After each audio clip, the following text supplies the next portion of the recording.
terms of job creation from the EPWP side of things, we are going to appoint 30 participants that will assist the municipality. And then also with regard to planning, because another problem that is very, very problematic in our municipalities is the issue of planning. So we have deployed a professionally qualified town planner to assist the local municipality, but we have learned that the official has received an offer with a greener pasture elsewhere. So, but through the ISDG program, we are going to see how do we support this municipality again. And then with regard to planning, we're assisting with the establishment of 300 sites for residential township that are as follows: Maganzan, as well as also we've concluded the stormwater management plan as well as the traffic impact study. That is what we are trying to do to assist. And then the last KPA, which is the financial viability, that I'm going to talk to. As a district municipality, we have established a unit where we're having, say, 3 officials at senior management level whose function has got nothing to do with the operations of the district. But when they work, they go to the local municipality to assist the municipalities in the issues of financial management. And we are currently, I'm going to put this slide, we are currently at Dr. Pixliga Isagaseme. We are concluding our support there, and then we've seen an improvement in terms of the audit outcome, as well as a Governor Mbeki, who are currently there, as well as Lekwa local municipality. Then, Lekwa local municipality, we were not able to assist because we've seen that everybody is here, National Treasury is here, Coghsta is here, and Provincial Treasury is here. So we thought that let us try to reach out to the other municipalities that may need this help. And then this slide is talking to the information. I've already talked to the slide. Then, I'm sorry, Chairperson, this is the actual last one, KPA 6 on special development analysis and rationale. We are here assisting the municipality on land use management by coordinating and funding the district planning tribunal as per the SPLUMA. That's what we are doing. And then also we are developing Sibande district municipal industrial hub, which we look forward that if we work with everybody, that can assist to develop and also provide work opportunities to the district as a whole. In conclusion, Chairperson, recommendations that the portfolio committee members take note of the state of the district municipalities, and also that the portfolio committee notes the interventions that the district has provided to assist the local municipality. I thank you very much. Yeah, Pule. Thank you very much. We now conclude by asking the local municipality, Lekwa. We are all here at your, I don't know whether to say you invited us to be here, but we are all here. And so let's hear from you. And when I say we are all here, we are all ears, we are all eyes, we are all hands, to say on behalf of the people of this municipality, what is it that can be done to turn around the situation? Yeah. By the way, we are not negotiating that. They are entitled to it in terms of Chapter 2 of the Constitution.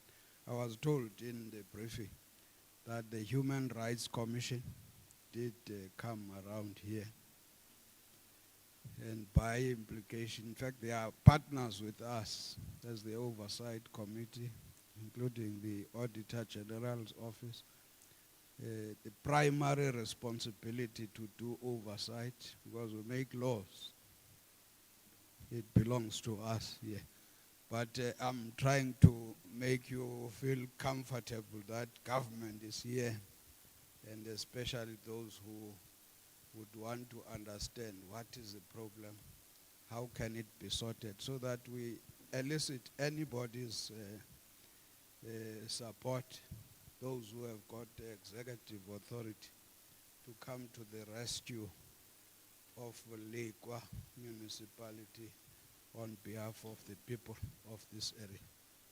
Over to you, Honorable Mayor.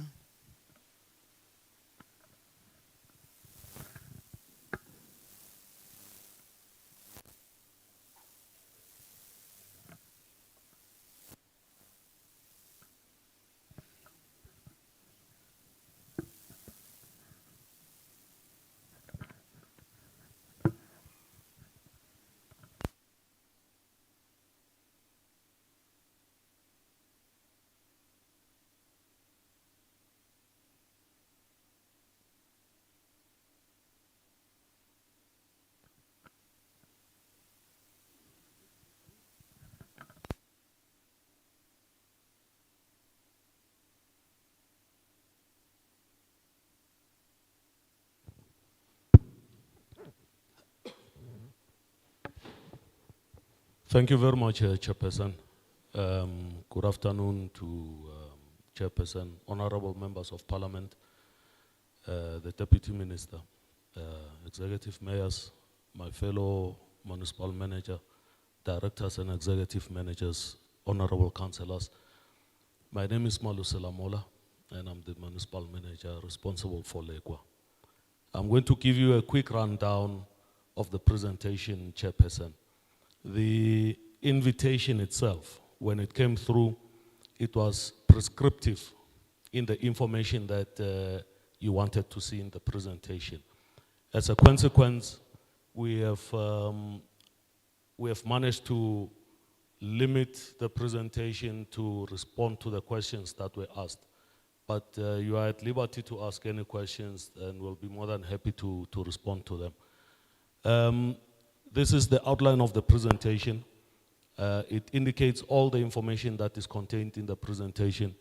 But if you'll allow me, I would like to give a quick overview of what are the pressing issues that we are dealing with in the municipality, the state of the municipality, so a bit of demographic data, the overview of the municipality, and key issues for consideration by the Portfolio Committee.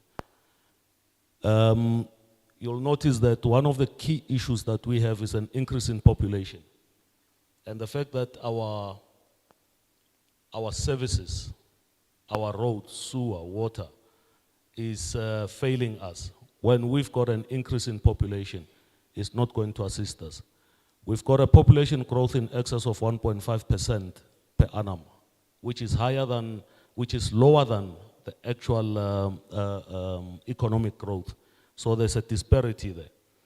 Be that as it may, in the year 2030, we're expecting to have around 136,000 people in this municipality. We are already suffering from a chronic shortage of sewer capacity, water capacity, roads, electricity. And at the rate that we are going, we will not be able to service this population sufficiently. What are the 5 leading challenges that we are facing as a municipality? Roads, potable water, low pressure, Eskom load shedding issues, and old infrastructure. I've already spoken about the Eskom issues, but most importantly, informal connections. Actually, informal is an understatement. It should have been stated as illegal connections. And this is a historical challenge that we would like to address. This, by the way, comes back to what the Provincial Treasury spoke about insofar as our collection rate is concerned. By virtue of us supplying illegal connections with electricity, with water, we will not be able to cover all of our operating costs because we are losing money. In essence, we are losing money as a municipality. I'm not going to spend time on that. This is where we start responding to all the issues that were asked in the invitation. What is worthy of noting in this slide, rather, what happened now? Oh, there we are. Is this top block here. The red indicates that over the past 3 financial years, we have been disclaimed as a municipality. It's an open secret by now, and I'm sure it's one of the reasons that the portfolio committee is here. How we got here, yes, it's important, but what is critical is understanding what is it that we need to do to get out of this position. And I might as well just declare it here now while we still have the portfolio committee that there is no way that on my watch I'm going to allow this. In any way, we have already hit rock bottom. The only way from here can only be up. I am comforted by the Auditor General's sentiments that they have already noted some of the improvements that we have imposed in the past couple of months. Yes, there's been a chronic problem with our cash and cash equivalents. Yes, there's been a problem with our asset register. Yes, we've had a challenge with the bank reconciliations. But one of the issues that bothers me, which is something that the Auditor General said, is that we are sitting with an issue around material irregularity. What is material irregularity? As they've already defined it, it's any situation that's going to lead to a financial loss for the municipality. What that comes back to is how do we acquire that financial loss? The municipality has already approved an unfunded budget, Chairperson.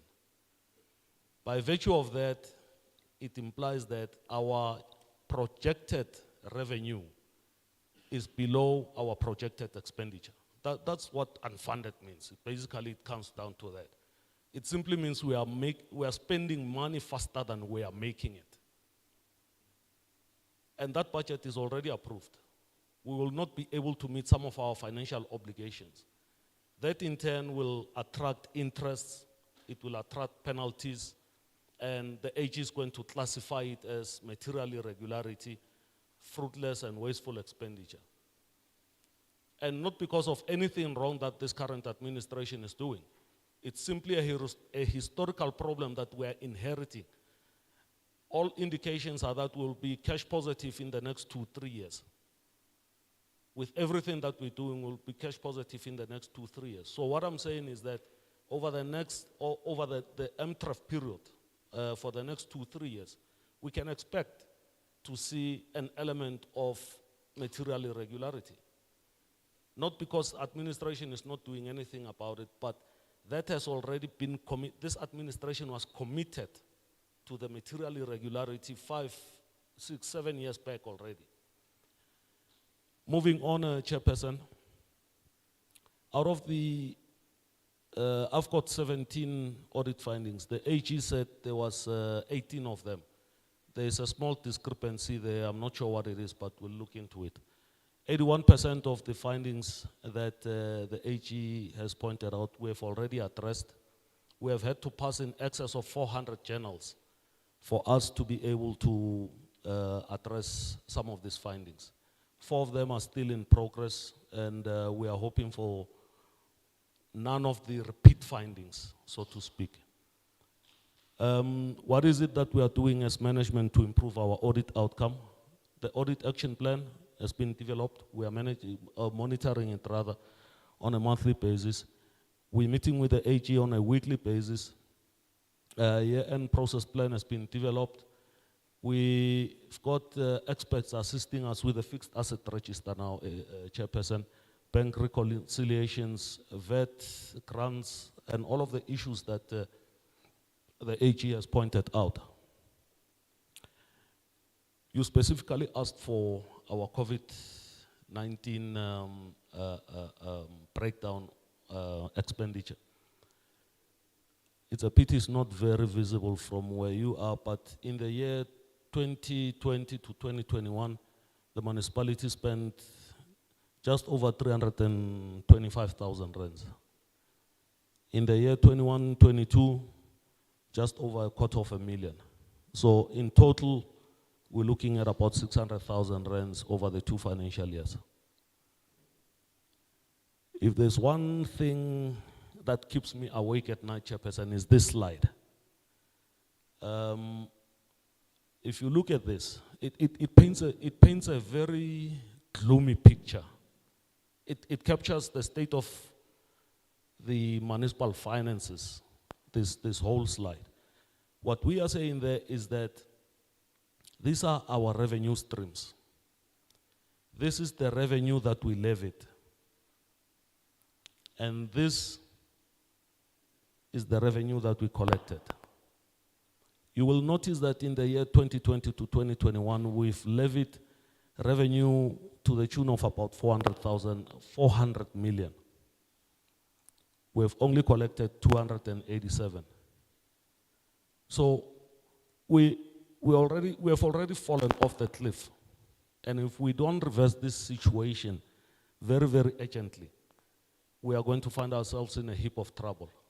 I've already impressed upon my management that if we do not reverse this situation here, it's only a matter of time before one day we are unable to pay salaries, let alone deliver services, just to keep the lights on in the municipality.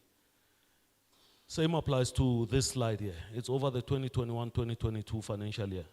So you can see the disparity there between the two figures. And we need to do everything that we can to reverse this situation.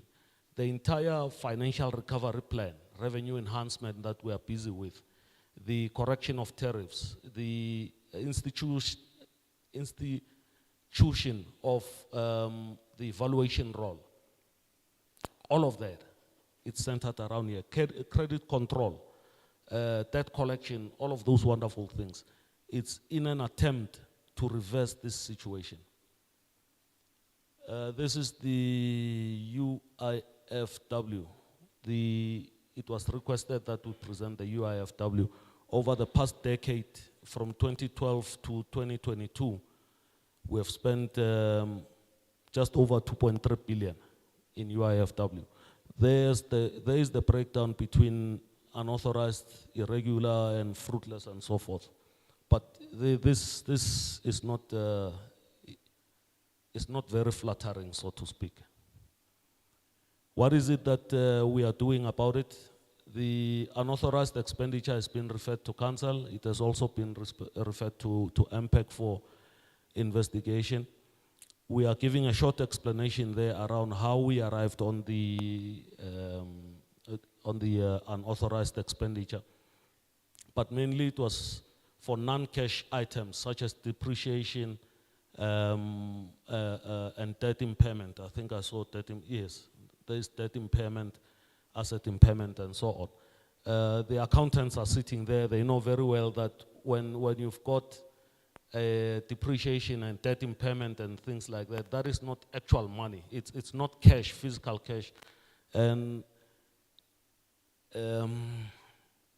it takes an unscrupulous accountant to, when they talk about cooking the books, it's always around debt impairment and depreciation and things like that, where it gives a fallacy that there is money when there isn't, because that is what you can play around with, Chairperson. Fruitless and wasteful expenditure, it emanates out of interest and penalties. Exactly what I said, that when you are unable to meet your financial obligations, you are going to attract interest and penalties. And this is the one area where I think we are going to need a lot of guidance and advice from the powers that be on how do we reverse this particular situation. This is irregular expenditure as a result of service level agreements that were not in place, evergreen service level agreements and things like that. What was this?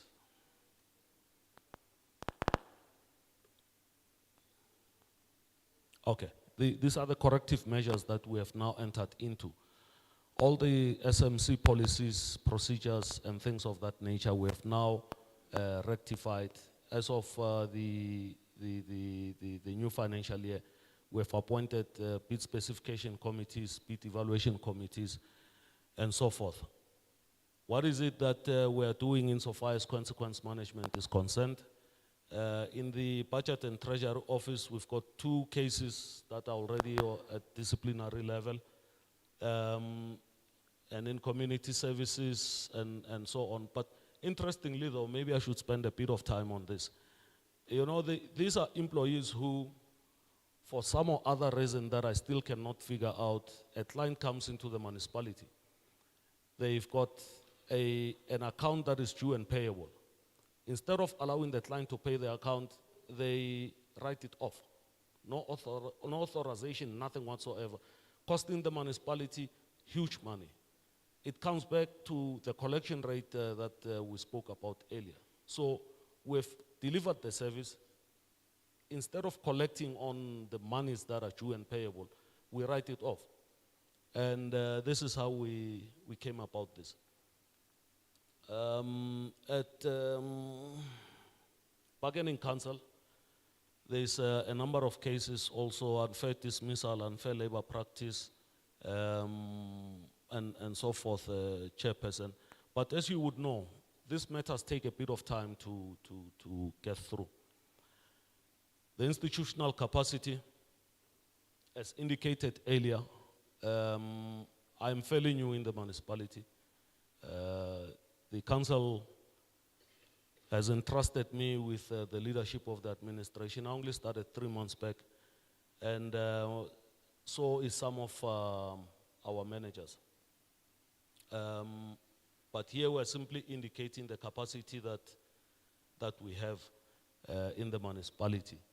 I'm not going to spend a lot of time going through our qualifications and experience in any way. You've already indicated that you've got the information.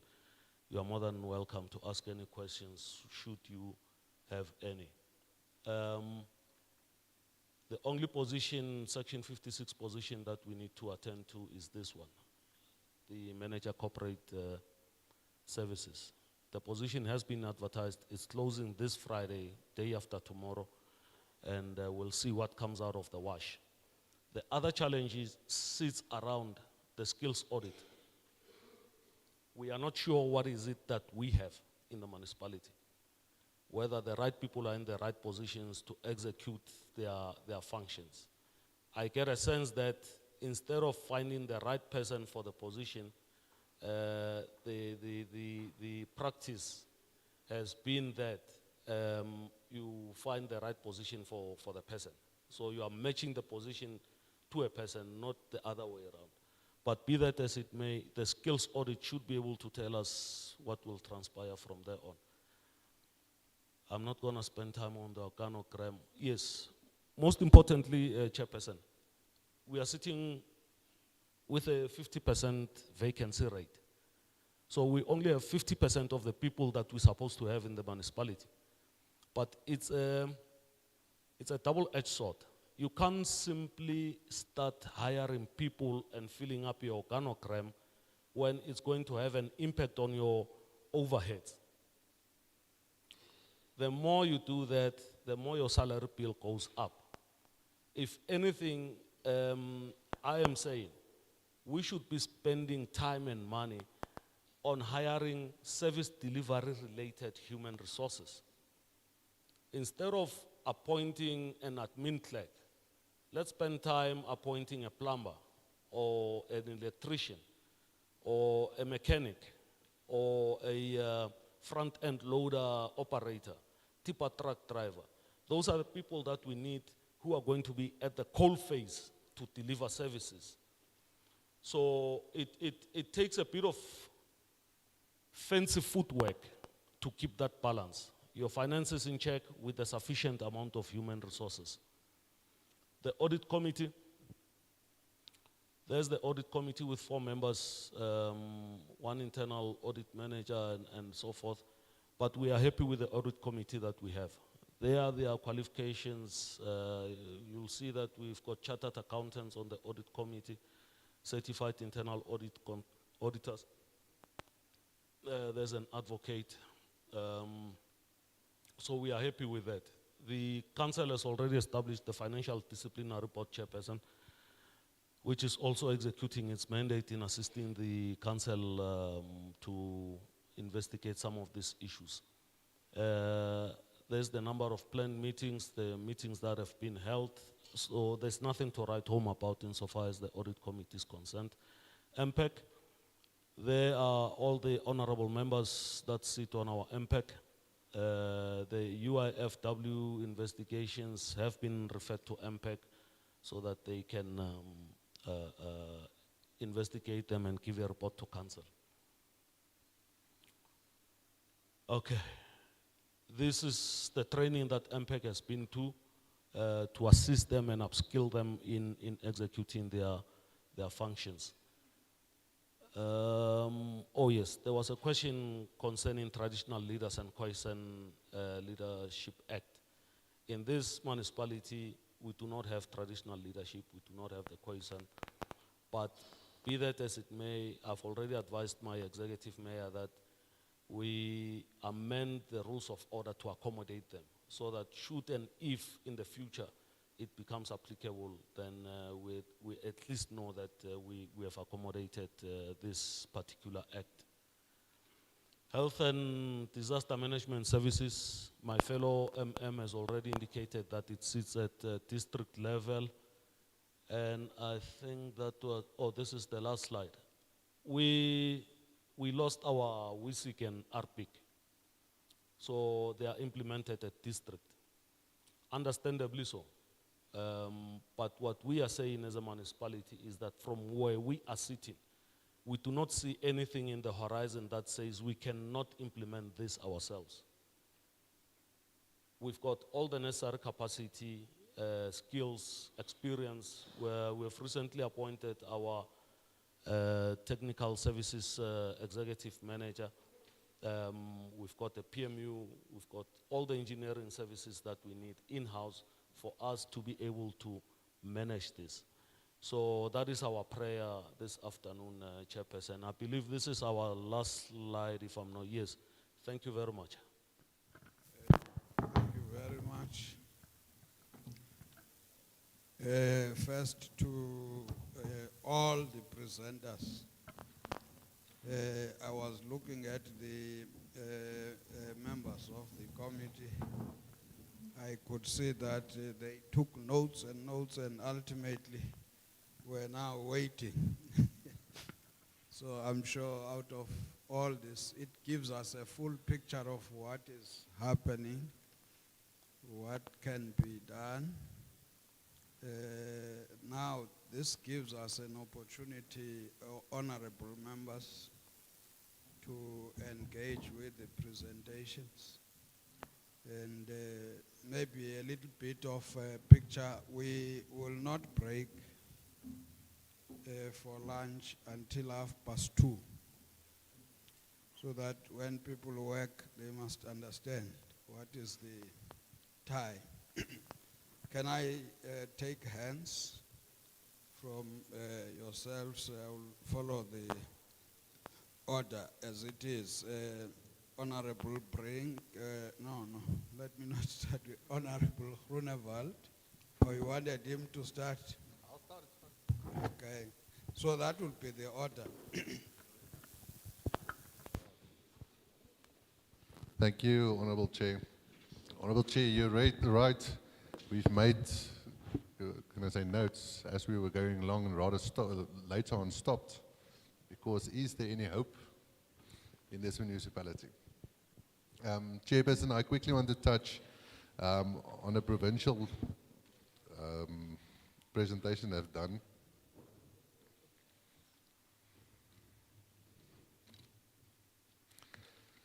Let me start to summarize to give a bigger picture of what we are seeing. Not one municipality in the province debt decreased from Eskom, not one. Only 6 out of 20 municipalities spend more than 80% of their capital budget. Therefore, there's 14 municipalities within Mpumalanga that did not spend their capital budget. Failure to implement revenue enhancement strategies, therefore not billing. overestimation on revenue. This leads to overestimation of expenditure. Therefore, there's no surprise of unfunded budgets. Because if you overestimate, then you'll have a deficit at the end of the year. The more you overstate, the bigger your deficit. And the longer to get out of it. All municipalities, contracted services is over the normal 5%, even as high as 19%. And I loved the MM saying that he's going to do a skills audit, because this is where it comes in. If you do not have the people within your municipality that can do the job, then you have a problem. So skills audit is quite important. With 15 out of the 20 municipalities budgeting less than the norm for maintenance, and that not even spent that budget. 15 out of the 20 municipalities. If you do not spend on maintenance, you see a clear decay of a municipality. I think that's basics. And lastly, out of the 20, can I say adopted, 8 of 20 municipalities adopted unfunded budgets. 8. Out of 20 municipalities, there were no clean audit. None. There's not one municipality in Mpumalanga that did not fail the green drop audit. Not one. This is how bad it looks currently in Mpumalanga. I've asked a question to the Minister of Environment in terms of application of landfill, and we've earlier spoke about landfill sites. In terms of his answer, there's not one municipality that applied for a license within Mpumalanga. Not one. I asked the Minister of, let's just get to that question.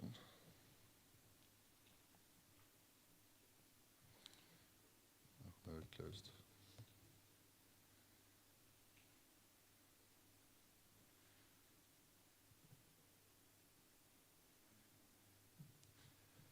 The Department of Water and Sanitation asked for municipalities that did not comply with the green drop to supply them with a master plan to have this turnaround.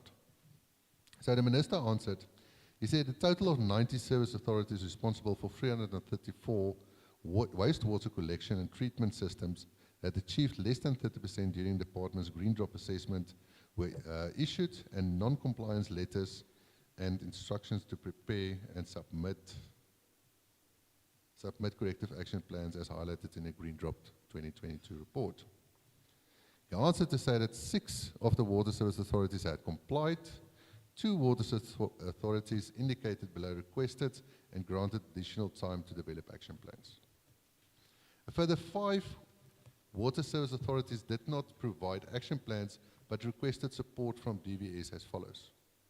I saw on the presentation that you are saying that you are involved with DVS in getting this involved, or can I say this plans developed. Yet the Minister answered and said that 77 water service authorities did not adhere to non-compliance letters issued, and this includes Lekwa. I can give you the names. In terms of Mpumalanga, it's Albert Lutuli, Buckbridge Local Municipality, Imaleni, Lekwa, Tsabachewe, Musukalikwa, if I pronounce that correctly, Dipalaseng, and Pixley Kaseme. That's all within this municipality, in this province, that did not comply with a letter issued by the Minister. Honourable Chairperson, if we want to get local government correct, then we must start doing the things correctly. If we had an adverse opinion, because we all know it takes money to do something, and we've heard that through all the presentations today, it takes money to deliver services. We are getting money in, depends on how you spend it. The less you get in, the wiser you have to spend. The basics is, if you cannot do this, you are failing the communities. And if you look at what we are seeing, you are failing the communities. Chairperson, let me close that. Thanks. Thanks very much, Chair. Lekwa is quite famous for the fact that Astral Foods had to take the local and provincial government and National Treasury to court in order to get a financial recovery plan put together and implemented. I think it was one of the first cases where this had happened. And so members of the committee were somewhat confused as to whether this financial recovery plan is still in place, whether that section 139 sub 7 intervention is still running or not. I think Mr. Mohale clarified that it is. So even though there's been an election since the recovery plan was implemented, and I understand that there might be some constitutional issues, it makes sense that all of this effort that went into the financial recovery plan, surely that plan must still be implemented. Because if we haven't seen the results of it, and if some intelligent effort went into it to achieve something, you can't just discard it because of an election. In any event, I'll leave the constitutional issues, and I'll accept Mr. Mohale's explanation that the plan is still in place and should be implemented. What worries me is that none of the presentations here did an assessment to say, this is what the recovery plan contains, this is how it has been implemented. So for instance, if revenue collection is your problem, a dysfunctional billing system, as we heard from Mpumalanga Treasury, what does the financial recovery plan say about fixing the billing system? What are the steps? Are they being taken? If Eskom is a problem, arrear debt to Eskom, and if the financial recovery plan says something about a repayment arrangement, why does none of the presentations give us a milestone to say progress has been made in our talks with Eskom or zero progress has been made? It seems in general the Eskom debt is getting worse, the revenue collection is getting worse, and so the financial situation deteriorates despite this so-called recovery plan being in place. So is it really in place? Is the problem with the plan, or is the problem that the plan has just never been implemented? And I think we need some clear answers in that regard, starting with Provincial Treasury. And I just want to ask specific questions to Provincial Treasury. What is the exact role of Treasury in the province in the implementation of this financial recovery plan? In your assessment, is the problem that the plan is inadequate to its objective, or that the plan is not being implemented? And if the plan is not being implemented, who's responsible? Is it the political leadership? Who is it? You've mentioned specifically that the billing of the municipality is not credible. What does the plan say about the billing system? And what's being done about the billing system that's not sending out accurate accounts? You mentioned that communities not only use services, and the correct term there is illegal connections, quite right, to the new municipal manager, it's that they actively prevent credit control. So violence when officials want to do cut-offs and threats and so on. Now that is, to my mind, also a law enforcement issue. So what has been the engagement with the province and the municipality, with law enforcement as well as the political leadership of the municipality? Because you have to send a political message that you want to consume services, you either have to register as an indigent or you have to pay. So what has that engagement been? To the executive mayor, from whom we've heard very little today. Is the executive mayor here? Oh, the executive mayor is here. I just want to know, why did you recommend an unfunded budget to the municipal council? An unfunded budget is not just the difference between your projections and what you actually collect. An unfunded budget is if your projections are not credible to begin with. So that's how it's classified. If realistic projections don't match what you have. And in fact, unfunded budget is not a problem that arises with management or, it's a legal requirement. It has to be, your budget has to be backed by savings, and by realistic projections. So it's important for the political leadership to explain to us, why did you recommend an unfunded budget to the Municipal Council? Because the effect of that, forget all the technicalities, the effect of that is that every promise you make is a lie. You promise things that you can't deliver, and you know you can't deliver it because your budget is not credible. To Provincial Treasury and Mr. Mohale, what are the competencies of the CFO of this municipality? Because I can imagine that revenue collection, billing, credit control, we would want to know that there's a competent person as CFO. Can we hear from that person? Can we hear your assessment of who that person is? Do they have a handle on the situation? Then to the Deputy Minister on the question of communities who prevent credit control. Is there something that national government can do? Are there steps that you can take, talking to the province, to assist this municipality to overcome that issue? Then, Chairperson, in June 2018, investigations were initiated in terms of Section 106 of the Municipal Systems Act. And this question is to the municipal manager, I suppose, but also Mr. Mohale. June 2018, investigations were initiated in terms of 106 regarding allegations of fraud, corruption, and other abuses. That report was tabled at the Council of the 7th of July 2020. And the matter was referred to MPAC. Has any action been taken on this 106 report, also from the MEC's office, given that 106 is a report of the MEC? Organs of state owe Mpumalanga municipalities 2.4 billion rand. What is the Treasury and the political leadership in the province doing about that? It's quite a lot of money, according to the presentation. 2.4 billion rand is owed by organs of state in arrear, electricity, water, property rates to municipalities in Mpumalanga. Imagine if that could be paid, what a difference it could make. Then lastly, I've got a question to the province about Govan Mbeki, who I believe is in this district. Am I correct? Correct, okay. So that is, I think, the municipality in the country that has the highest, I might be mistaken, they might compete with Witbank, with Imalahleni, but very, very high Eskom debt.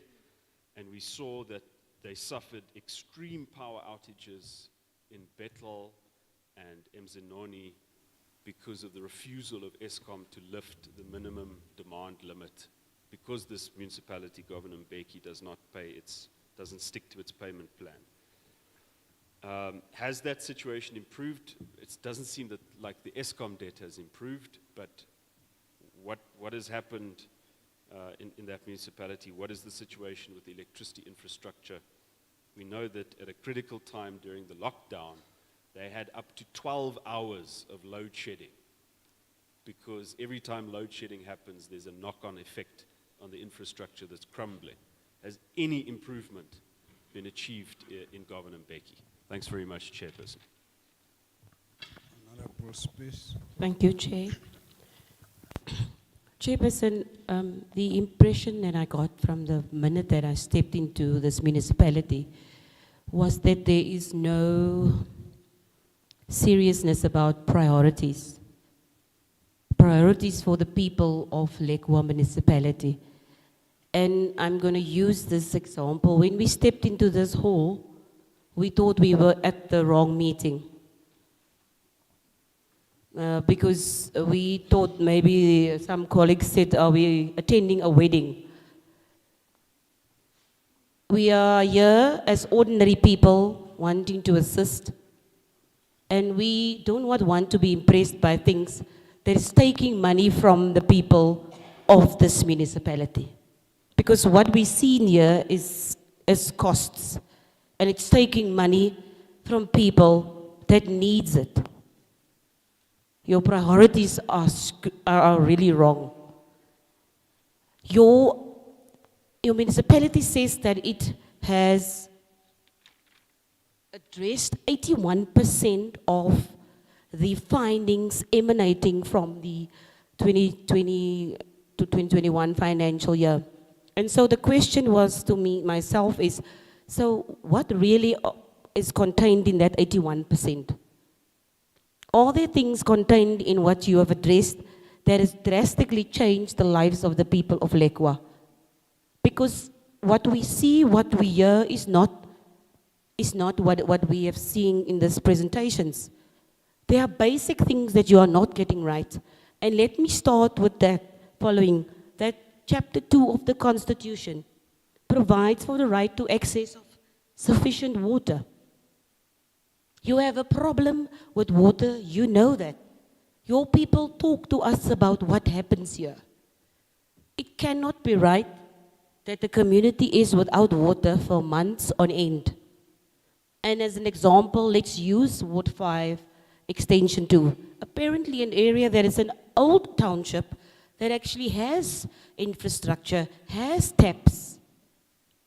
But the taps have just ran dry 10 years ago. And so people have to set their alarms before midnight, because at midnight the water goes off till 4 a.m. and they must now start filling their water. It's not acceptable.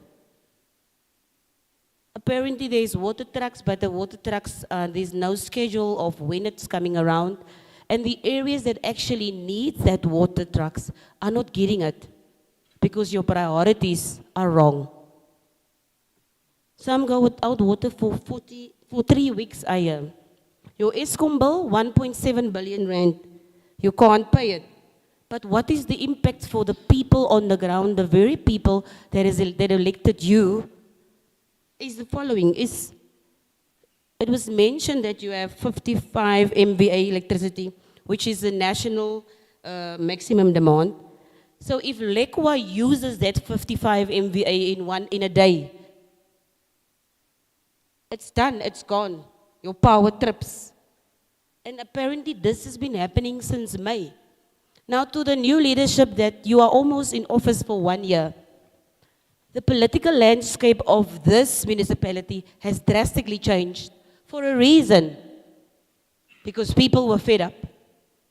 But now the very people that came in seems to not address the very issues that they were unhappy with. And they're perpetuating the same things. Because clearly, in almost a year, your most important things is to have basic services to the very people that elected you. And so I want to know from the mayor a detailed plan of how you are going to address these issues. To show the people that you really care about them. And that is what we want to hear. Simple things of how you're going to change the lives of the people of this municipality. So your inconsistent electricity supply from May, you need to really come to the party and you need to tell us what exactly are you going to do. The municipal manager, I see, sir, you have only been appointed in July, am I correct? Oh, so you're fairly new, and so we are going to watch you closely. You say the right things, whether that's going to be translated into tangible changes, we will see that. The disappointment that we have, that I have, is that there is so much happening in terms of intervention from all organs of state, but there is no change on the ground for the very people of this municipality. And I want you to go back and reflect and say, what are the key things that we need to do to change what is happening here? Then we are talking. Then we can say that we are servicing our people. Not any highfalutin plans or things. You need to have short, medium, and long-term solutions. And you need to communicate that to the very people who have hope in you. When we drove into this area, it was terrible. And we see lots of terrible things as we travel on Oversight. But this was bad. And this is years and years and years of deterioration. But you have the opportunity as this leadership, who will be celebrating your 1 year in office, to show the people that this change that came about through their voting is going to help them and not only you. And so I'm sure my colleagues will touch on many things, but can we deal with the water and electricity crisis as a matter of urgency and provide a practical, detailed plan of how you're going to improve the situation? Thank you very much, Chair. Yes, we will follow Honorable Mkali, but DM, I had somebody asking a direct question from you. She also asked the honorable members to be excused at 1:30. So that's what I'm trying to manage between now and that time. Can we allow?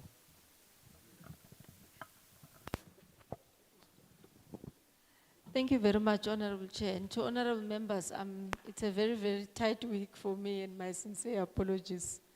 The head of United Nations has arrived in the country yesterday. And as a part of cooperative governance, we have to receive him in Johannesburg at 4:30. And that's the time pressure that I had to rush to now, otherwise we will seem not to be respecting the world that is respecting South Africa. Chair, but I will thank you for the opportunity and say possibly we didn't put our best foot forward as National Coghsta in our presentation, which I know honorable members have, as part of preparations here, because some of the questions, honestly, had they been, the presentation, Mr. Mahale went thoroughly, even at an executive summary, it would have responded to some of these issues. And with your permission, just in the 3 minutes that I will try to summarize everything, also responding to the question on credit controls. We have put up support packages which are thoroughly explained in the presentation.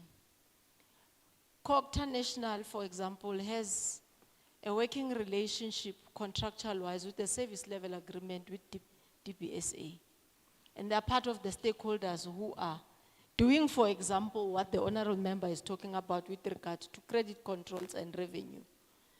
And they've already appointed a service provider who's doing, together with the municipality, an assessment of all their meters, the ones that have been breached, the ones that have not been working properly, and etc., with an intention that they will then be able to be recapitalized on that area by National Treasury to deal with the metering of the system. If you go to our presentation on page 17, it will tell you that they've done, for example, about 1,000 upliftment assessment of meters, both in commercial and non-commercial, and normalization of water meters, customer billing data cleansing that the MM spoke about.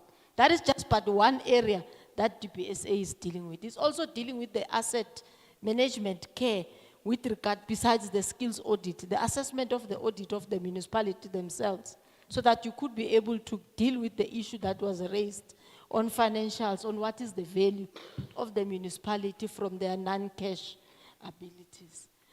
Then there is the Eskom issue, where we also have the MRE, which has also started the verification of exactly what will be the NMD that is needed currently, how strong is the excess of it, and how could it be normalized. That is linked with the NMD increase application that the municipality, together with the Eskom support package, have already put. And the payment of the account is linked to that revenue account of the meters. As that comes in, it goes directly into the Eskom account. Yes, the bill of R1 billion can't disappear in 10 months when it has accumulated in over 15 years. But Chair, it will also not be precisely correct to say in the time that the intervention together with National Council came, there's been no movement. When we came and we started in the payment of the Eskom bill, the municipality was paying something like around 500,000. The colleagues will correct me with Provincial Treasury with the figures. But in about 3-4 months, they were able to even move, beginning with about a 2 million a month to around 7 million a month. It is a giant move when their revenue is not moving up. It means they've cut to the bone everything that they have to normalizing their debt. It's a pity that paying 2 million may sound huge, but versus a billion, it remains to nothing. So DBSA is assisting them, at least also with the discussion of the maintenance of, rather the non-movement of interest, which has also been an element which is killing and dealing with the debt. So I would like to believe that, by the way, Chair, I've been here twice physically and 4 times virtually. I can't name the number of times I've met with the mayor. It's not that it's anything encouraging their story, but it's one of the coalitions where they can sit and meet. Start a meeting, conclude it, and not talking about who's the MMC for what and MMC for what, but tabulating the plans. And I'll go, as I conclude, into the plans that the district has assisted us. And I won't articulate them, but I will name them. Honorable Speaker, there are plans. The Minister of Water was here on the 21st of July at the request of our team to commit the 350 million that the district spoke about. Yes, they don't have it physically now, but they were able to articulate that plan with regard to water and sewer. What does it need? And you will see as you go in the afternoon on what are the key challenges of water and sewer provision. But the municipality has been able to outline and detail that together with the national team. And that is what has convinced us at national to say we will leave the national packages, Honorable Brink, that are 5 in the stream of what they are doing. A compactor, for example, from the Department of Environment has been borrowed to the municipality for about 6 months. It's en route to come here to assist them with their waste.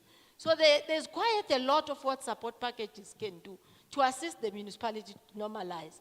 But we can only hold them accountable to say, you are now in your own term, show us how you have changed. But it's a grave difficulty in 10 months to move in a status quo where they are. We have seen commitment and participation to the positive in all the aspects of what they're supposed to do as council. Of course, the proof is in the pudding, but the pudding is not yet ready. That's my parting short, Chair. The pudding is not yet ready. We need to put apparatus to assist them, like anybody else and mandated by law. When we have assisted them, as I'm listing, they don't cooperate, then the committee can come back. They don't implement when they've been given money, then the committee can come back. They don't deliver services when they are capacitated, then the committee can come back. Let's cook the pudding. Then let's see. Well, it's not us. I am supposed to cook. It's not you, Honorable. I'm supposed to cook with them. I may be sitting at the wrong side. But you legitimately can ask me questions at a particular time. But for now, we've seen commitment. We've seen attendance. Not happily on all the other areas, but genuinely, out of the 80 coalitions that we're sitting with, you guys are from Mangaung. I can't tell you what to think, but you know. Out of 18 council meetings, what do you have in Mangaung? You guys are from Inokumkijima, you know. We have got difficulties, but what is a consoling part here is you sit with people, yes, who fight. In their first council meeting, they didn't want me, they must tell you.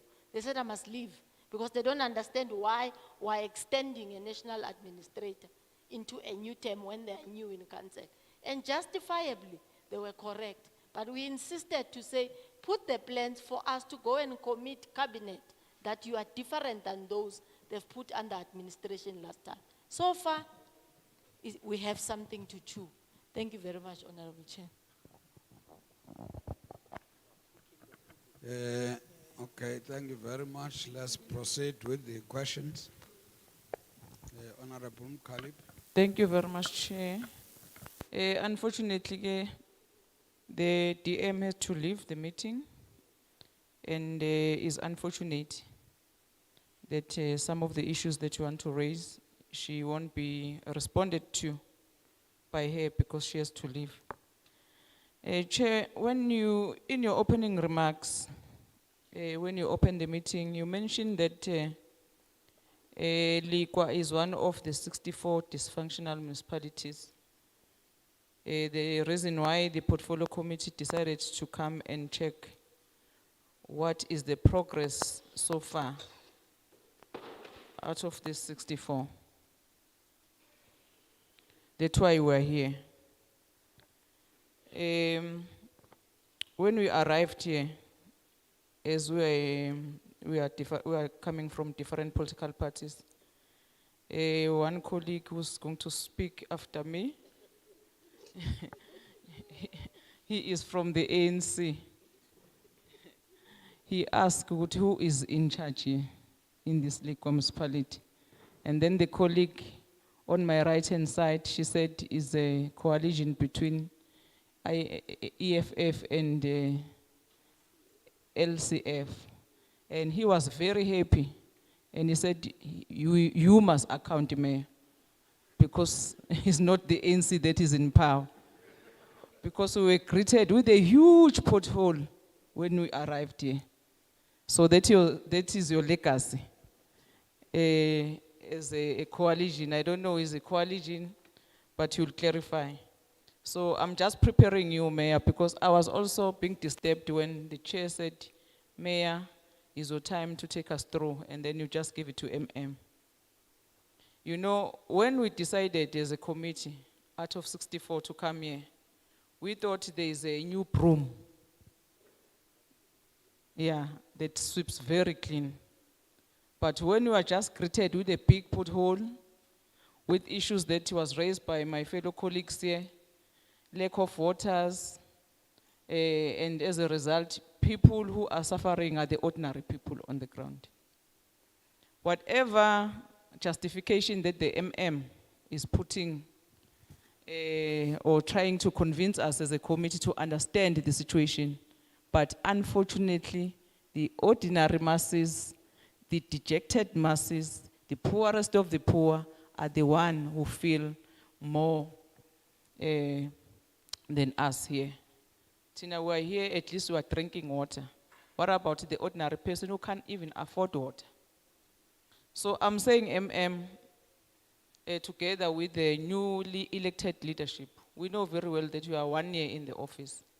But my understanding, Chair, is that you, together with the MM who is not elected, but you elected leadership, you knew very well when you said, I want to be leading this municipality, what you signed for. So I really want to hear when we responded to, not from the people who are officials, but people who are elected to say that what are the turnaround strategy in order to fix the mess that is here? Because it can't be business as usual. We can sit here around the table trying to understand, as MM was telling us about the figures, about the revenue collection that is supposed to be collected and the disparities, but at the end of the day, we must refuse to say that what about ugogo, ohlalale ezilalini, who can understand all of these things, but the gogo who receive her pension and then ukhokhela wonke ama services under the municipality, but who does not get a service delivery. So I think that is the posture that we must take, all of us here, especially the new elected leadership. National Coghsta, the confusion, as one of the colleagues spoke about it, and we are still going to engage about it, but as a committee, not here with all of us here, because we need to understand. We might said that your intervention is still needed, but if we have to talk a simple politics, just a simple politics, without defying the Constitution, of course, because the Constitution must always be respected until it's amended in Parliament. But a simple logic, something, that's why there was a confusion, Chairperson, to say that you took a decision in 2018 to come and intervene in Lekwa because of the corruption. I mean, I'm not going to say that there is a irregular expenditure, MM. Unauthorized is plain corruption. I always tell the AG National, do you want to put in the good English? Is UIFW, is corruption. So you come here, also guided by the Constitution, and then you are intervening on the previous administration. And then now it's 2021, there's elections. So it means your intervention must just stop.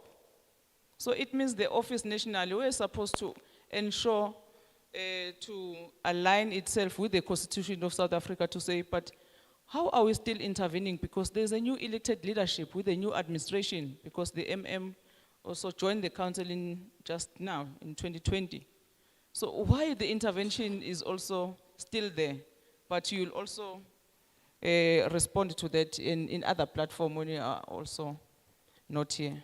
So my questions to you, Gert National Coghsta, you have arrived here in 2018, 4 years later, there is no change in the municipality. 4 years later. I hear, that's why I was complaining when the DM is saying he's leaving.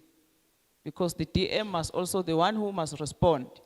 Kuti kanti le intervention ka National Coghsta Chair, funeka ithathe iminyaka emingaki abantu behlupheka. Why? 4 years, nothing, unchanged, disclaimer. Kanti why are you here for as a National Coghsta? That is one. Going to presentation, various presentation, maybe let me start with the treasurer, because our understanding is that one of the problems here in Lekwa is the debt of Eskom. Figures are keep on changing, but taking to the slides, 3.3 of the treasurer, please clarify, is the Eskom, is the Lekwa municipality owing Eskom how much? Because figures keep on changing. Others are saying 1.7 billion, others are saying 1.2 billion. Your slide says 280 million. How much is Lekwa still owing Eskom? And one of the slides suggested that amongst people who are owing you is provincial government. Your clinic, what. But I don't hear you, saying how are you planning to recover that? And I know for a fact, because I'm also just an ordinary person representing the poorest of the poor. And you also said in one of the slides, amongst people who are owing you, the big chunk is from people, citizens. I guess Zoibona Gimshola, Yama bills, Ezelandelana, to people who are not even employed. And the municipality is not even talking about that. But how are you planning to meet halfway? Those are unemployed people. I know, you said you don't even sleep at night because you don't get what you're supposed to get in terms of revenue. But I'm saying that please also provide, because the unemployment is real. There's poverty. So people here of Lekwa also need those interventions from the municipality. But without compromising you to get what you're supposed to do to get as a municipality. That is one. And then to treasurer, according to the Act, you're supposed to have municipal disciplinary boards. And now you have as a municipality. So now the question is, how many cases have been brought to you and how many cases have been processed? Because all of these things of UIFW, you are not coming clear, all of you in your presentation. I don't know where is Umama with SALGA, because I wanted to ask you specific questions. I don't know if is anyone from SALGA here, Chair, because I noticed she's not here. I'm saying all of you, you are not coming clear, Buti. After there's so much money that were lost, you can either call it irregular expenditure, unauthorized, what, for me it's just corruption. You are not saying how are you going to ensure those people who are found to have their hands in a cookie jar are processed. Just to send a clear message that corruption does not pay. That's why I'm asking this question. In terms of the law, this disciplinary board has been established. Is it working or is not working? Because if you are failing to attend to that, I'm telling you, Chair, we are going to come back here after a few years ago. The status of the municipality is not going to change. The MM is also outlining the audit, the audit action plan to say how are they intending to intervene on the situation of Lekwa.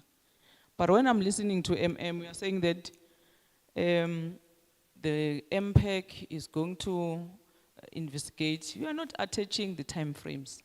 All those things that you're mentioning the MM. To me, is the same thing that also reported on the select committee of NSOP in their report in terms of section 106, which was in the, because in that report it says that the municipality does not have an appetite. I don't know what is happening now. So the report of the NSOP is suggesting that in 2020, the municipality does not have an appetite even to open criminal charges or civil cases against those one who found misusing funds of this municipality. Maybe we must also be updated in terms of that report, Chair. You know, Chairperson also spoke about it. You must not be confused. The select committee of SOP was here, we were here. You must also say, Guti, there is a problem of Lekwa. But the report that comes from that select committee also paint a very bad picture about you as a municipality, that you don't want to make follow-ups until to the latter, to say if this member or this official or whoever is committed crime must be charged. So if we can be clarified on that factor, we can be very, very, very happy. Here, which is not reflecting on the report, but because we have to balance our oversight with the issues that are raised by communities on the ground. If we can also be clarified here, if we want to deal with corruption. As we are here, we started to meet with the department of our committee. We call it DCoG. And then the pending issue in the department, amongst all other issues, the pending issue is the program called CWP. And then all committee members demanded to know what is happening in that CWP program. And then we are told, provincial leadership of Coghsta, that here you have also workers under that program. Can you also furnish us with the number, clearly a number of how many people or workers are part to that program in the province, in order for us to know if that program does exist here and the province does have an understanding what is happening. The other issue is the issue of housing, RDP houses in Lekwa. There's an issue that was raised in the municipality, but unfortunately that particular individual, who is an old pensioner, was not assisted until he went to the Department of Human Settlement in the province. Where he arrived, when he arrived at the department level, and then when they check on the system, they realized that, in fact, his name is reflecting on the system to say he got his house. But the house was not allocated to him. The house was allocated to somebody else. But when he's coming to the local municipality here to say, can I be clarified in terms of my applications? No one wants to respond to him until he said, no, I'm not going to give up in this fight. Let me go and find out from the provincial level. And then they assisted him, an old person. So apparently here there is a situation, it remain allegation, Bob Mayor, because we must also just prove it to us, no, that is not true. But we are told that people are applying for houses And then when they are allocated houses, it goes to someone else who have never applied for houses. And then those people never get their houses. So I wanted to raise a point with the district, the presentation that was done by the district, of which it also focuses on the sewer drainage, which I believe is a problem here. And when MM was doing his presentation, he also said we must also put into context the fact that one of the reasons why there is this problem of sewer spilling over here in Lekwa is the population size. So I want to understand now, if you are saying that one of the problems is the population, of which I agree with you, we can't avoid the growth of the population, but is not that if you are a municipal manager or if you are a team of officials, we have to do a proper planning in order to ensure that once the population is getting bigger and bigger, your infrastructure is ready to absorb the population. But when I listen to your presentation, you are not coming clear on that effect. And the issue of aging infrastructure is not your problem only, but is the problem of the whole of South Africa. But since we are here, can you also tell us what is your clear plans to deal with that? When we listen to the presentation from SALGA Chair, I don't think they have an appetite to intervene in this situation here. I thought the councillor, who is a leader of SALGA, was introducing the officials who's going to take us through. Because the situation suggests that all stakeholders in the municipality, let us focus to change the status of the municipality, especially on the audit outcome. And then when I peruse their presentation, they are talking about when they want to support this municipality, they are talking about a green drop corrective plans in order to intervene in the situation of sewage here. But when you check their presentation, it does not even expand what do they mean in terms of their intervention. It's also confusing. I think SALGA owes us a very clear explanation. Because when things are not normal from the municipality level, we go to the department, it's either at a provincial level or national level, but SALGA as a supportive structure as well must also contribute. But I'm not satisfied at all about the presentation of SALGA. Please, can you be clarified? And then on the district, those interventions, which you said they are in 6 phases. Okay, we are not told when are the plans in terms of intervention are starting and when are they ending. So we are told that there's 6 phases type of plans. So the last question, Chair, on the AG. You know, AG, you are very helpful in terms of giving us information as the portfolio committee. And then at some point, we also asked you a long time ago, I think 2 years or 3 years back, to say, we are good to say there is undonagele up, undonagele up, undonagele up. That's all. And then you just leave. And then you go and identify some undonagele in terms of audit. So you don't have teeth to bite yourself. But I remember in that meeting you said, no, there's a new law, new legislations that also empowered you.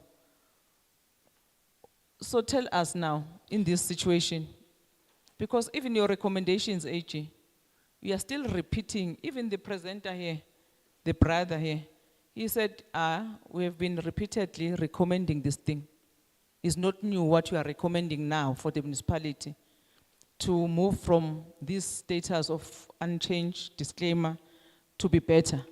So what do you have to do now, you using that legislation that empowers you? So kombilundonagel, komba, year in, year out, year in, year out. Bite her now. Just bite to say as AG you are empowered in terms of this legislation, now enough is enough. I heard the MM talking about the appreciation of something, but the AG is saying that you can't balance your books, MM. I'm going to point it to you because you're the leader of the officials. I know what you also pointed to your bookkeepers, bookkeeping and what. But they are saying that your problems is around cash. Niyathatha nje. Thina ku cash as members of parliament, sazuthi cash, kusuke khona cash la, a big plastic bag emnyama. Kuthiwa niyathatha cash nje, anisakwazi manje ukubalansisa kuma books eni. So please tell us, ungasitsheli good English, sitshele ngendlela so understanda ngayo. Uthini u-AG mithi your biggest problem you can't balance cash and angazo cash what. But you are also further saying some of the documents or information that you were given, AG, didn't give you more information. What do you mean? So are you saying they are dodgy? The mayor is here, he must answer. Are you saying the information that they are giving to you in order to analyze their books is not enough for you to arrive in a very particular a manner? So please clarify on that one. The last one, Chair, I want to ask this municipality, the last questions regards to the recommendation of Grant Thornton Forensic Investigation Report of July 2018, including the blacklisting of Techron Projects Pty Ltd and Nakolisa Consulting Engineers for claiming 990,000 rand for the work that was not performed. If we can be updated with how far with that recommendation from that forensic investigation. I thank you, Chairperson. Honorable Mbumza.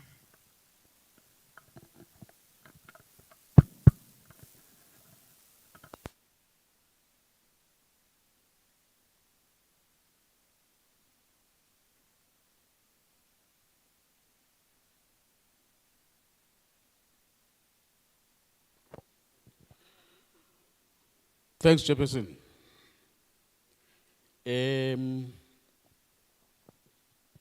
My honorable colleague on my immediate right has just disclosed that I don't know whether is she responding because there is Auditor General, what we were discussing on coming in here.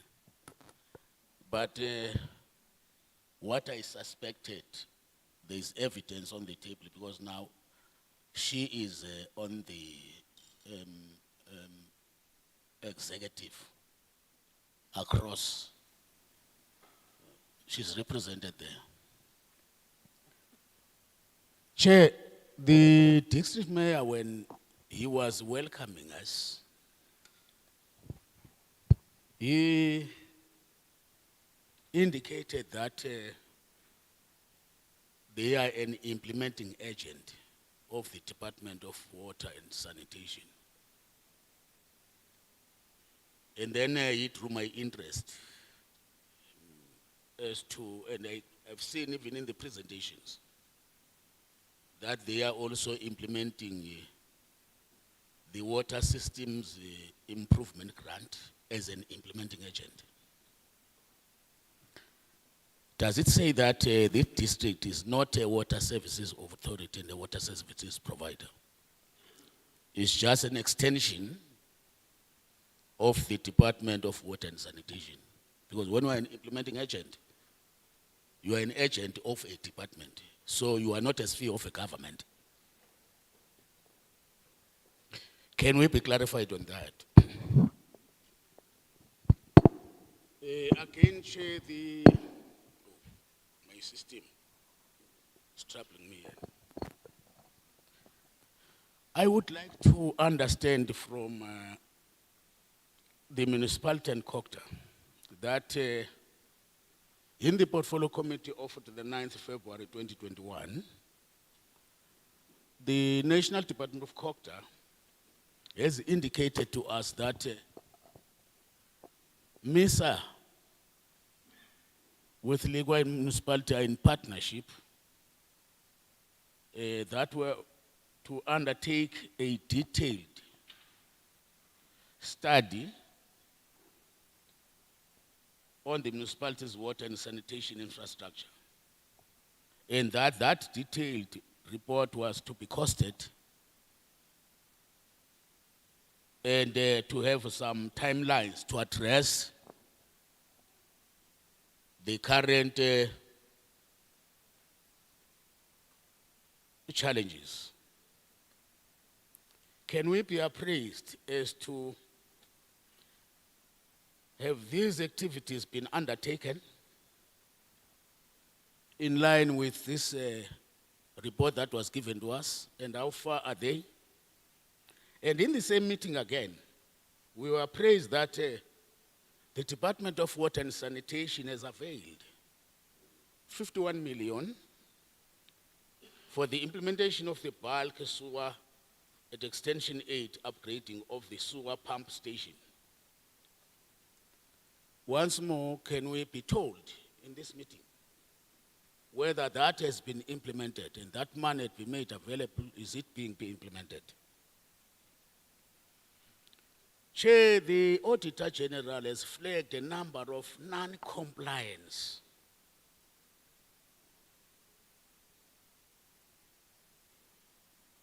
area matters.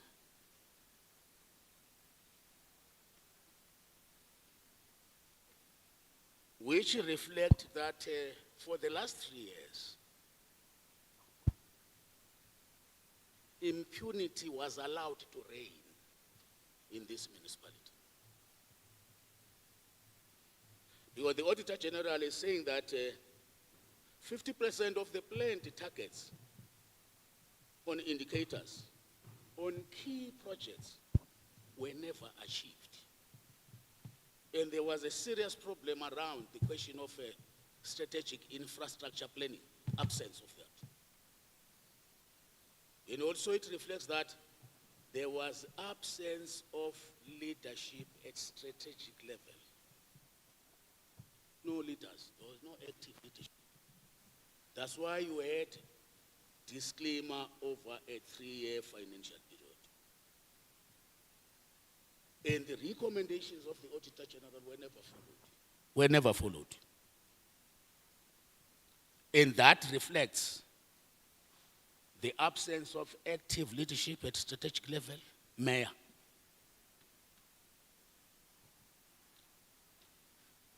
And the fact that there were material irregularities, and this is a gross breach of the fiduciary duties of the accounting officer and the CFO. What action has the mayor taken against this gross violation of the law? We are told in these presentations that one of the critical problems over the 3 years was the adoption of an unfunded budget. National Treasury, year in, year out, in a financial year, issues circulars as regulations that would guide the compilation and the preparation of budgets. And strictly those circulars are very clear around the question of non-cash budgets.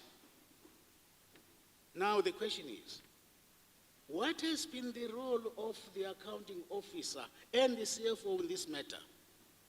Because the law enjoins them, the FMA, to advise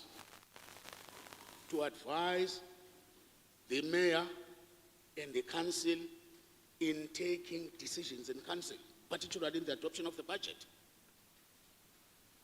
And now that this has been a finding by the Auditor General, what action has this council over these years taken against the accounting officer and the CFO? You continue to give them bonuses while they misled you to take such wrong decisions. And these were incompetent decisions that have a serious bearings on yourself as public representative to take wrong decisions in council.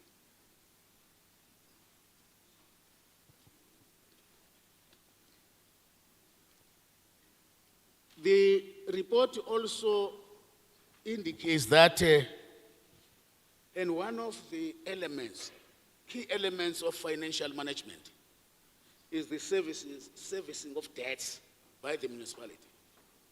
Now the reports are telling us that you have 1.7 billion that you are owing to Eskom and 1.1 billion that you are owing to Department of Water and Sanitation. What remedial action are you taking to address this problem? Because this big hole on your finances, if you are not getting on, you will not be in a position to have a surplus to provide services to your communities.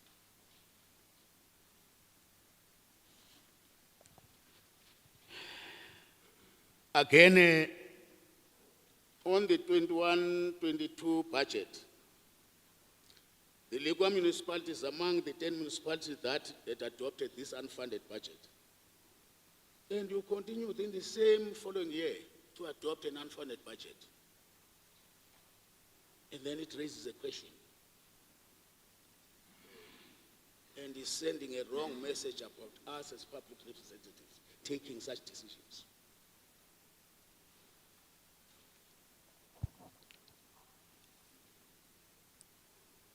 I indicated earlier on that 50% of your planned targets have not been achieved on your projects. And the fact that the Auditor General is raising an issue of the lack of strategic infrastructure planning is an indicator why we were welcomed by a road that was in a very bad state. In fact, that is a disaster that requires emergency intervention. Because it talks a lot to your ability in attracting investors into your town. It talks a lot to attracting tourists into your town. And it requires your immediate action. But there seems to be no immediate action. You are now 10 years in office, and the landscape, you are 10 months? Yeah, your road landscape is an indictment to yourselves. Why are you tolerant of that particular situation? Your organogram makes a provision for 1,055 employees.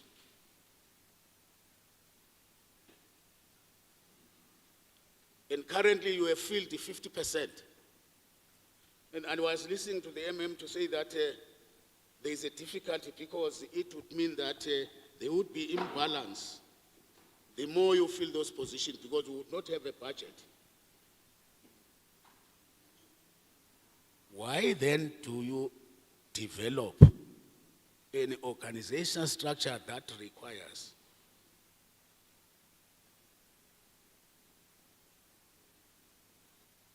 (1,055 employees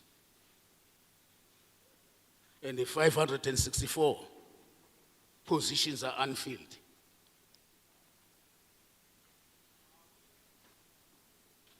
And that is a qualification to the Auditor General. You invite qualification or no audit outcome. Besides that, why do you allow that situation if then you can't afford? When do you think that you will make a review on your organogram, municipal manager, so that it is compliant? You only look at filling the critical posts that would respond to the challenge of the infrastructure.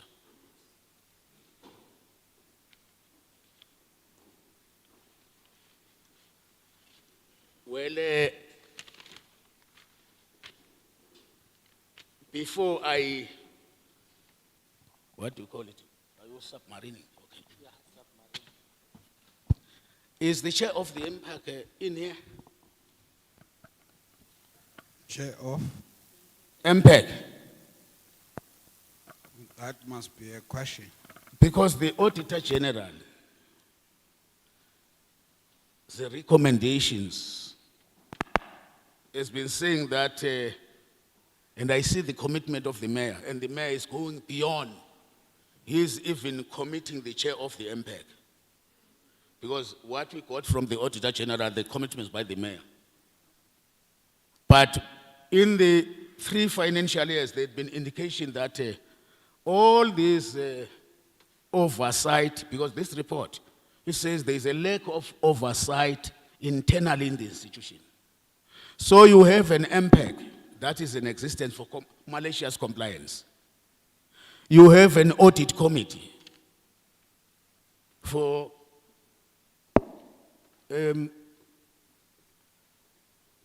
malicious compliance because they are not doing their work. The MPEG is not investigating the root causes of the audit outcome from the first year of the disclaimer up to now. Why is it so? Has it started now, the investigations? And on these matters, before I land the chair, I would allude to my colleague, Honorable Brink, that on this section 106 investigation of 2018, that were presented and adopted by Council for MPEG to process, has disciplinary processes being started against those who were found to be wanting around these matters? Or has the municipality initiated criminal cases with the police around these matters of section 106? If not, why? If yes, how far is the process with the state security institutions? Thanks, Chair. Okay. Honorable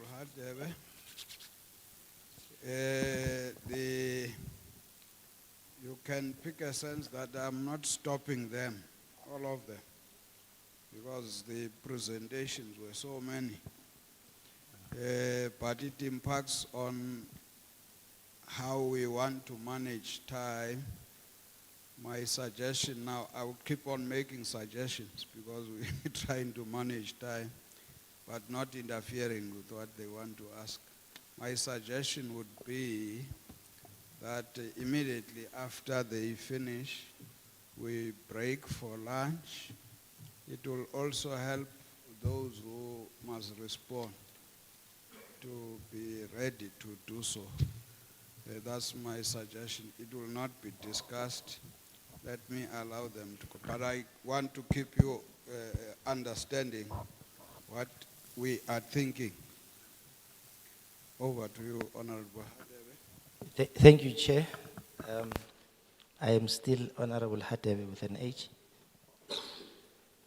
You know, at home, when you are lazy and they want you to clean, they normally say, clean ala phambi kwamehlo abantu, so that at least the house can appear to be clean. Just clean where people can see.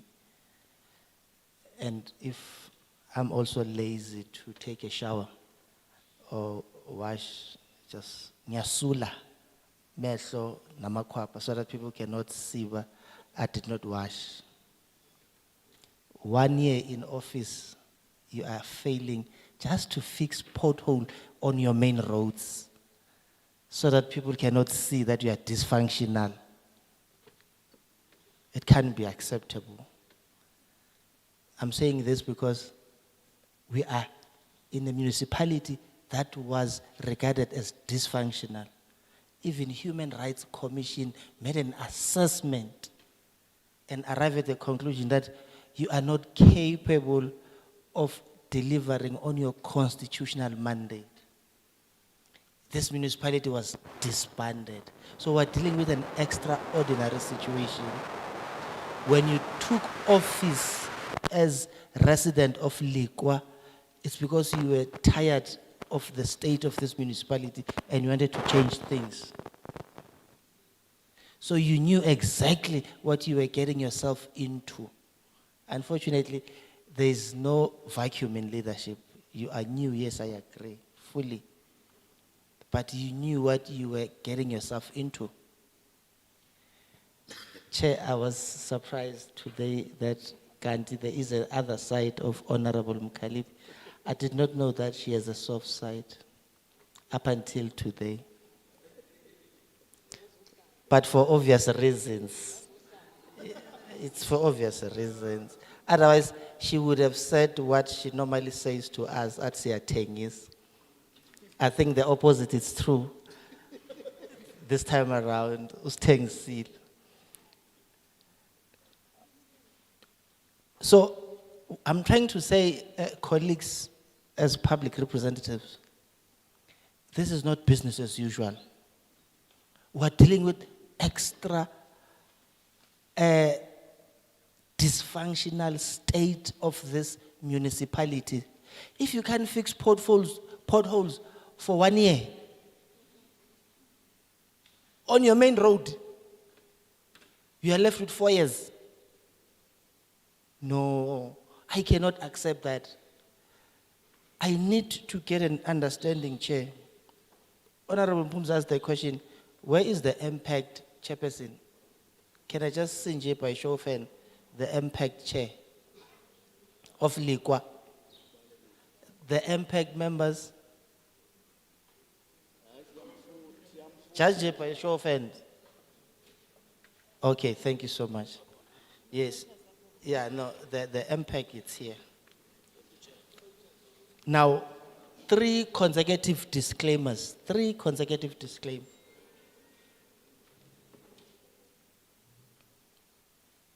The audit report says audit committee and internal audit committee did not have capacity to deal with issues.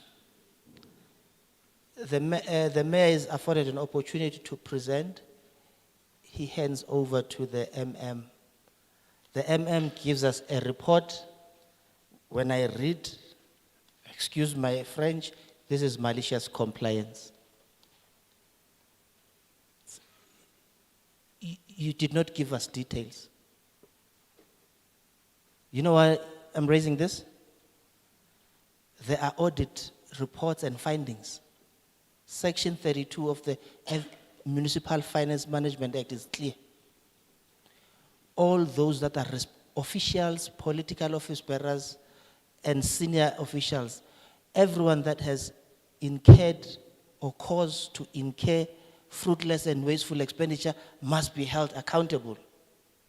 Money must be recovered from those who cause or incurred fruitless and wasteful expenditure. You're not telling us what you have done about that. Have you recovered money? Who are those that were responsible for fruitless and wasteful expenditure? Are they still within your establishment? It can only be the MM. I'm sure the MM, the former MM then is no longer part of your establishment. Unless I'm wrong, you are new. Is there a person that was in charge before you were appointed part of your establishment, or that person has ceased to be an employee of the municipality? Can I just get an MM? The person that was in charge before you, is he no longer part of the establishment? Yes, I want to raise a point. No, you must assume that there must have been a person, because if we allow that, Okay, it will it was just disrupt- yes or no. Because I wanted to. No, yes. even the yes and no, it might disrupt the meeting. No, Chair. it was going to assist, but then if that's the style of chairing, it's fine. Because I'm really asking about accountability. It's pointless latching on someone who's not here. But if that person is here, then it qualifies my next question. Why has Section 33 not been implemented? Your presentation does not say anything. Only it's telling us about 5 meetings of MPEC. What has those 5 meetings produced? Section 32 says 32 years of, they must take action yes. irrespective of where those people are. You are right, your question is right. It is. To be directed. Hence, I'm saying this because we don't know what action has been done. 5 meetings, 12 months in office. With you, you are only there for 3 months, I understand. CFO has been there for 10 months. He has got some responsibilities also to execute. I'm really interested also to know what has been raised by the audit committee and the internal audit committee. Has that been changed in terms of their capacity?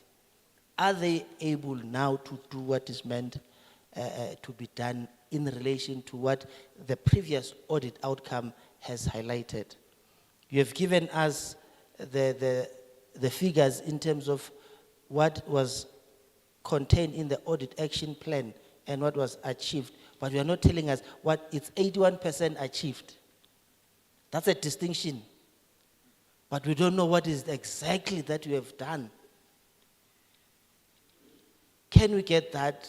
If perhaps it's difficult to respond now, forward to us in writing those 81% audit action issues that have been resolved, so that when the next audit outcome is presented with, but we'll say, you said to us you have achieved 81% of what was raised. I'm raising this because there are repeat findings in the audit dating from the past 5 years. So you have achieved 81% in terms of rectifying and remedial action on what was highlighted. That must translate to the audit outcome of this coming financial year. Material misstatement on your financial statement. Simply put, you are relying on audit processes for you to correct and produce credible financial statements. Without the audit opinion, you are submitting something that is not reliable, cannot make sense. Has that been changed? The AG painted a glimmer of hope, but you did not give us details. The DM said the taste is in the what? Pudding. And this pudding has been cooked, but we don't know for how many years. But at least for 12 months, some portion of the pudding should be ready for consumption. So we need answers in that regard. On your presentation on slide 20, you talk about the termination of, let me just read exactly what is contained. On your slide 20, municipality has further terminated most contracts that were active but however did not have service level agreement in place to ensure irregular expenditure does not occur. What is most contract? We need an actual number. And termination, what else did follow? Where criminal case opened, charges, termination is just not enough. In fact, I'm crucifying the wrong Jesus. The executive mayor should, so I can see the MM starting to be uncomfortable. Let me face the, the executive mayor, because he is the he's the head, political head of the municipality. You're an accounting officer, you're a political head. You know the exact challenges. You took office and wanted to change things. Please give us details in relation to these issues. To add on what my colleague was saying about Section 106, there was a report tabled and adopted by council. Has any action been taken in relation to that Section 106, which was instituted as per the Municipal Systems Act by the province? There's no vacuum was in leadership. Whatever issues that were raised before you took over, those issues ought to be implemented until its final conclusion. So I'd like to get an understanding whether or not that has been done. The Eskom debt, please give us a sense of comfort whether or not you are making progress or not. Irregular, fruitless, and wasteful expenditure. The closing balance for unauthorized expenditure was 1.3 billion. Closing balance for irregular expenditure was 502 million. Closing balance for fruitless and wasteful expenditure, 461 million. In your consequence management, in your presentation, you're only telling us about 4 instances, only 4. Yet there's billions of rands that were squandered in unauthorized expenditure, fruitless and money wasted, fruitless, irregular expenditure. Are all those cases that you are presenting to us, let me check your exact, from slide 21 to 22, 23. Are all these cases in relation to these UIFW cases? Surely there should be more. And there's also 7 unfair labor practices. Are all these cases that are here cases that led to the municipality being dysfunctional? Are these the cases that led into the municipality being disbanded? Are all these cases that led to potholes? In fact, these are not potholes. If it is swimming holes, it's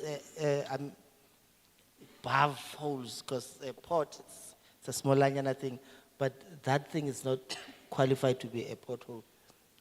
This report, Chair, finally, does not seek to suggest that you are dealing with everything and everyone involved.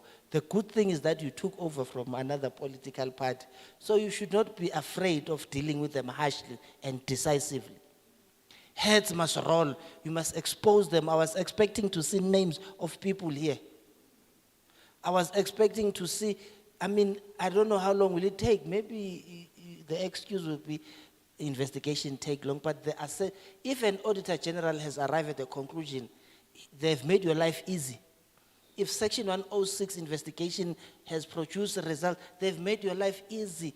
There are low-hanging fruits that you ought to nip it in the bud, expose people. Maybe some of them are returning counsel from that political party. Deal with them decisively. I don't normally say this because they are part of where I come, but we are not going to tolerate corruption, fraud, mismanagement of public funds. And I was expecting you here to make us not want to speak about the disclosure that you would have discovered. But we have not done that adequately or enough. Perhaps when you respond, the gloves will be off. You're going to call a spade, and a spade is not a digging spoon. Thank you, Chair. Honorable Direko. Thank you, Chair. I've got many questions, but I feel that I will be asking to the wrong people because they are a new administration. However, there are certain things that we're expecting from them as they are new administration. Before I go to some of those questions, I must just also indicate that what Honorable Mukhalipi said is exactly how we felt when we enter into this venue. I even thought that we were in a wrong venue because of the setup. And to myself, it feels like it's a mix-up priorities. when we enter here, we came across a lot of potholes. And when you enter this hall, there's this wedding-like decoration, which I believe the money that they have used for this setup could have been used to patch some of the potholes that are out there. So my advice is that in future, let's get our priorities straight. We can use your regular chairs that you are using. We don't need to impress us with this setup. We're not impressed by this setup, but we're impressed by services that are given to our people because that's our priority. We're voted in by them and we must push for their interest. Chair, some of the questions have already been asked by my colleagues. And I also want to emphasize on the matter of NPEC. They've been in the office for more than 10 months, so we're expecting that at least we'll get a report from them that says we have dealt with this particular matters which were referred to us, and this is our final report and the recommendations. However, on the presentation, we only saw that there were matters which were referred to MPEC, but we don't have any report back to the council, and it's been 10 months. So I wonder what is the extent of the matters which were referred to them for them to take this long to investigate those matters. And one of the issues, two of the issues that were raised by Auditor General is an issue of unfunded budget, which I believe that we can't crucify the current leadership on it, but we want to check what is their approach on the unfunded budget, because when you have adopted unfunded budget, it means some of the services will suffer because your budget is not really realistic and will not cater for what you have planned for. So I want to check with them if there is any future plans so to ensure that the municipality does not adopt unfunded budget. And also on the issue of Coghsta, they have presented, but I feel like the presentation, Chair, was not really going into details of the current state of this municipality. They are the one who were administering this municipality. So my concern is that if they were here during that time, why did they allow the municipality to adopt unfunded budget? What was the role of the administrator who was here in this municipality? And secondly, Chair, municipalities are submitting reports quarterly to Treasury and Coghsta. And those reports should serve as the watchdog of Coghsta on what is being done right or wrong in the municipality. So why are they failing to identify problems at an earlier stage? Why are they waiting for AG to pick up issues while they are there to provide support to our municipalities? Because when you look at the issues that are raised by AG are not new things. There are things that have been repeated each and every year. But yet you have your SALGA, you have your Coghsta, you have your treasuries in place. So what is their role in ensuring that they assist our municipalities in this matter? However, Chair, I must also emphasize on what my colleague has just said on the issue of service delivery. We've got what we call the low-hanging fruit, which is fixing of the high mast light, patching of the potholes, of which I don't believe that we can blame the previous administration. It's something that this current administration could have done a long time ago. So what is the problem? Why are they failing? What are the issues? Why are the red tapes? So that we can understand the situation and be able to come up with a possible and realistic solution to this matter. Thank you, Chair. Honorable Msima. Thank you very much, Chair. Colleagues have raised a number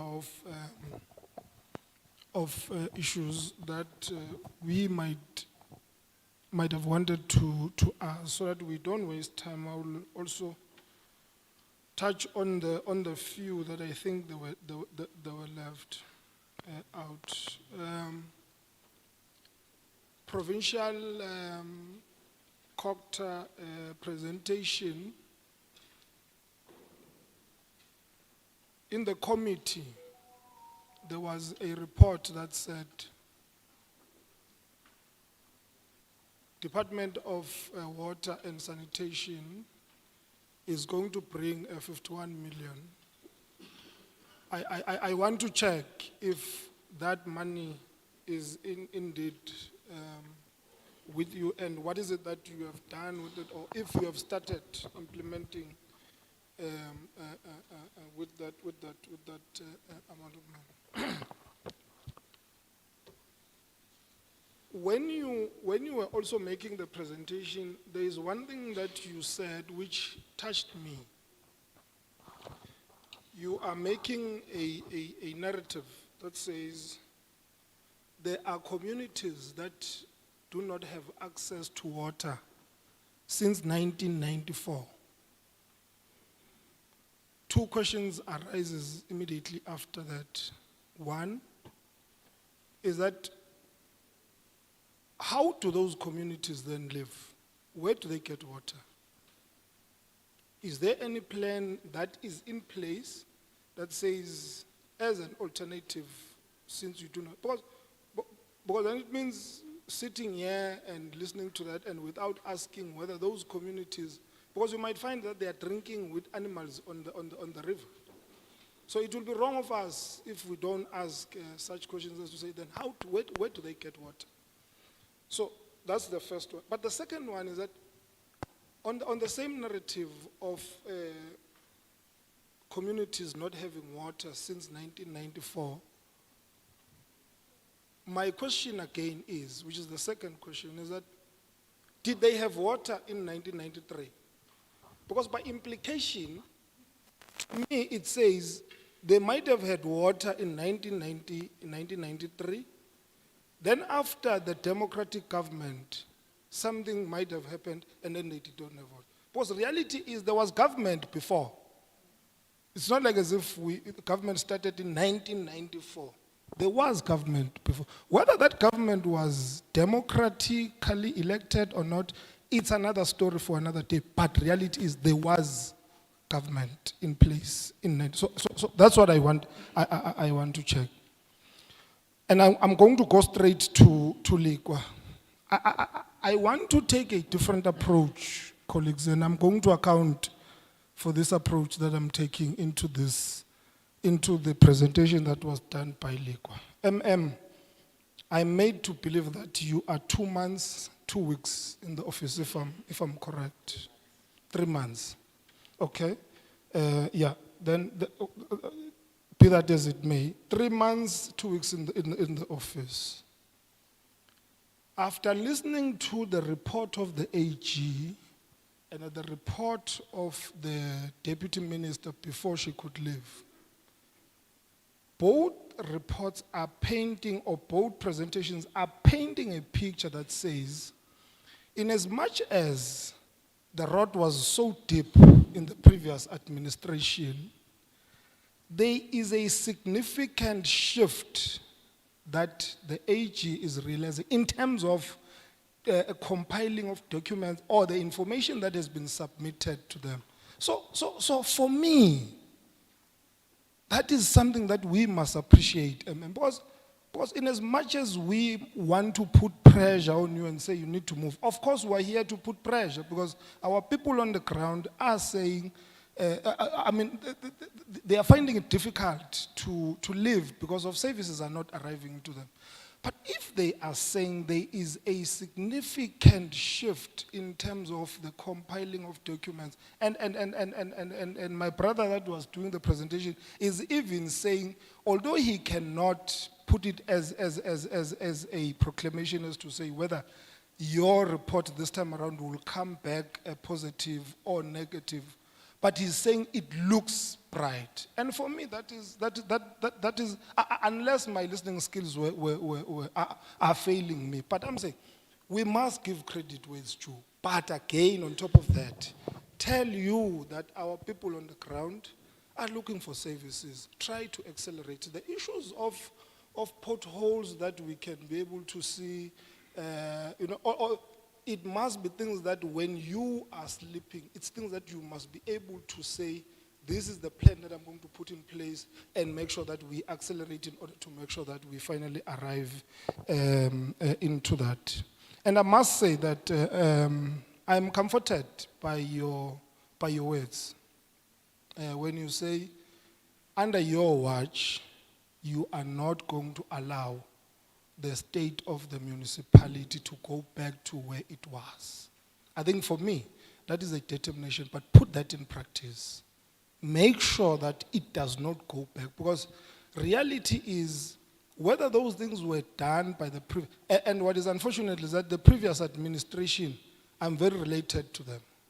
And I'm sitting here, having to, because part of the things that you are looking at here is that some of these things were done by the previous administration, but unfortunately you have to take because you are inheriting something that was already so. So I'm saying I'm comforted by that determination. So the last two questions that I want to ask is that on the report it says there are employees that were found or that were implicated to a fraudulent and dishonest transaction in the municipality, and those employees were placed under suspension on the 18th of November 2018. Until today, there is no verdict. What does it mean? It means it's either they are still in the municipal purse, meaning they are still earning money, yet they are suspended. Now, you can't be saying to me, you have suspended somebody for 18 years. I mean, since 2018 up until now, there's no verdict, whether you are releasing this person or whether there's nothing that you have found. You've got to make a decision, because then it means these people are still earning money from the municipality. So these cases must be concluded. The last question, I made a promise that I will not be long. The last question is, how much is your revenue collection as of today? So that we are able to, to measure, as to say, moving forward, are you able to sustain, are you able to deliver some services? Just that, as to say, how much is your revenue collection in order to be able to make sure that you also deliver on the services that are needed on the ground. Thank you so much. Thank you very much, honorable members. I'm sure you were writing copious notes, preparing to respond. One guidance would be that it might help to follow that order that we used when we were presenting, in order to make sure that I don't help you to come together and whatever. Let's follow that order when we respond, and let's break now so that you are prepared for the coming back. It will be a very short break because we have got another session that we're supposed to be in, but we're managing time. I'm told I'm not the one who is allocating who must go where. I'm told officials will. Can you say it? Sorry, everybody. Members of Parliament and all councillors is having lunch at the Mayor's chambers, and then all officials will be having lunch. Tea was served this morning. Thank you very much. We are breaking for 30 minutes.